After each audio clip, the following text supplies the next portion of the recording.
Hey, what's up, guys? You're back on the Ant-Man channel on this 23rd of January 2013.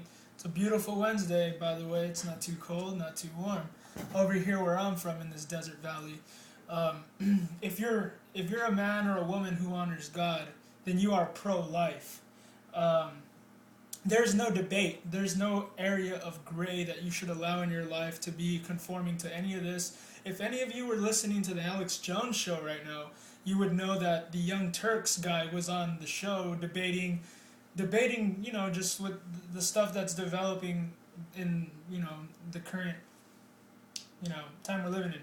And, when I hear the guy talk, I mean, it sounds like he's trying to play politics with the enemy, and you already know that the enemy is not listening to you. Obviously, we just had an election that was absolutely, you know, a reality show. It wasn't really real, and it wasn't really it wasn't really something that comes from a democracy. It was more of a staged, fraudulent election. It was just you put Obama up there next to another guy who is pretending to be a puppet who really didn't even want to run for president. And of course, America is going to choose the less moral guy. Of course. Well, then again, I don't know. This election fraud could have been bad. I mean, they were saying California voted yes. I mean, voted no on not having food labeled. Like, if you wanted to know if GMO is in your food, the corporate establishment, whore media, told you that the Californians did not pass that bill, and I do not believe it because I myself voted yes on that. And it is a kind of idiotic to think that people wouldn't want to know what's in their food. I mean, that's kind of stupid. It's like asking you, do you want to get shot in your face, or do you want to turn around before I shoot you, so I just shoot you in the back of the head? It's almost the same question. I got a article here under WND Faith. Like I said, there's no shade of gray when it comes to your honor for God, when it comes to pro-life. This is from WND TV. I guess it was on the radio. The woman who started legal abortion, it's so terribly wrong that baby is entitled to life. Certainly without life, there is no liberty. So here we go into this article. This is very important stuff going on these days. It's so easy to magnify judgment right now in the time that we're living in, but you got to understand as well that we live in a time of grace. We are bestowed by the grace of God to get by, through faith. You guys, this isn't. You see, like a lot of these people who are that are waking up to this movement, this liberty movement, this grassroots movement of getting back to what America once was and what made it great, are missing some key components in their, in their whatever it is that they're trying to do when it comes to the liberty movement. And that is one of them is that a lot of this has to do with God. If you don't have God, then you don't really know the reason for all of this liberty business. You know what I mean? Why people go into captivity, or why God allows people to have freedom and delivers them from bondage. And a lot of this has to do with divine, preordained destinies of who, it's all God ordained. God knows what's going to happen already. He already established everything. But you see, if you're in this liberty movement, you're pro-gun, you're pro-life, this and that, you're missing a big key component about what's going on in this country, what Israel had gone through, and what they're still going through. It has a lot to do with prophecy in the Bible. It has a lot to do with what happens. God is even revealing to us now through people like Jonathan Cahn, who is a Masonic rabbi, harbingers. Harbingers are warning signs that God's trying to show you that, hey man, I don't want to judge you guys, but there's 60,000 aborted babies a year now, and you guys are all totally going caveman on me. So I'm pretty much thinking about doing you like Sodom and Gomorrah got done. And I'm not trying to, make a satire out of God's word, because nobody can stand that day of terrible judgment, not even me. It's absolutely ridiculous if God's not in the equation in your life. Then you're living a life of relying on your own strength, and you know that you cannot rely on your own strength in this world. you are going to fall and fall again. You need him to be there to catch you, man. I mean, if not, I mean, like it says in the Bible, you know, the righteous man will fall 7 times, will get up again. But the wicked man will fall into mischief. I mean, that's absolutely true. Your ability to forgive people is also the what you're allowing the devil to tempt you with. So if you don't forgive people, if you don't just accept people the way they are and live gracefully, then you are opening you are opening yourself up to evil spirits to tempt you, and you will get tempted, and sometimes you will fall into mischief, man. So forgiveness is a huge part of what you allow to tempt you in your life.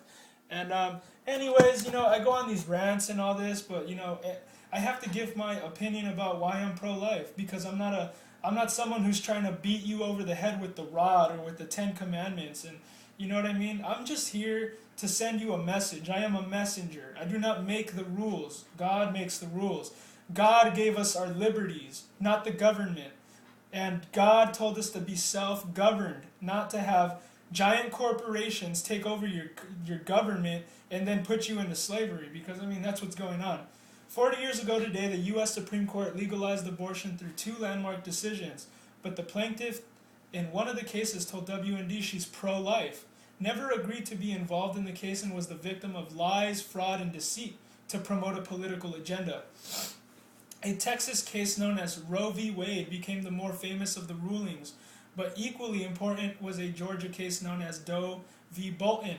The woman known as Mary Doe in the latter case was later identified as Sandra Cano. She said a crisis in her marriage ultimately led to her becoming a legal and political pawn. Cano said, despite having a horrible husband with a criminal record, she tried to endure the relationship because she firmly believed marriage vows were for a lifetime. The couple had 3 children, but a variety of problems led to the older kids being placed in foster care and the third given up for adoption. As the marriage deteriorated further, Cano discovered she was pregnant again. Around the same time, she decided her marriage could not be saved. I had enough of him, she said. He was in and out of jail at different periods in the marriage. He didn't provide, didn't take care of me, and when you're not very knowledgeable and you don't know how to care for yourself very much, it was dependent on others and trusted this one or that one. I went to Atlanta Legal Aid. I said I have no money. I said I need an attorney. I said I want my children out of foster care and I want a divorce from my husband, she said. Little did I know going to the legal aid was going to result in me being a plaintiff in abortion, which is something I've never been for. I've always been against, and I never sought an abortion, never sought to be a plaintiff in this case. I was in the dark about it for a long time. I think the public knows more about the case than I do. I was never a participant. I was never in my mind told you're going to be a plaintiff on abortion. Cano divorced her husband, gave birth in November 1970, and gave up that child for adoption as well. She thought the story would end there, but a surprise was waiting 2 years later. In 73, I was in my mother's bedroom, she said. She and my stepfather were excited. You won, and I'm thinking, what have I won? As a pro-life woman who had never sought an abortion, Cano said she was profoundly devastated to know that she had unwittingly played a role in the fight to legalize abortion as a result of her earlier meetings with attorney Margie Pitts Hames. I carried the burden for a long time of thinking because of me abortion was created, Cano said. It was not a pretty picture to live with, and the weight on my shoulders was tremendous. Cano then decided to learn once and for all what her unintentional role had been in the abortion cases. She filed a request to search through the records pertaining to Mary Doe that took her to the National Archives, where she came across an envelope marked Identity of Mary Doe. Cano thought she would find her answers right then and there, but things weren't that simple.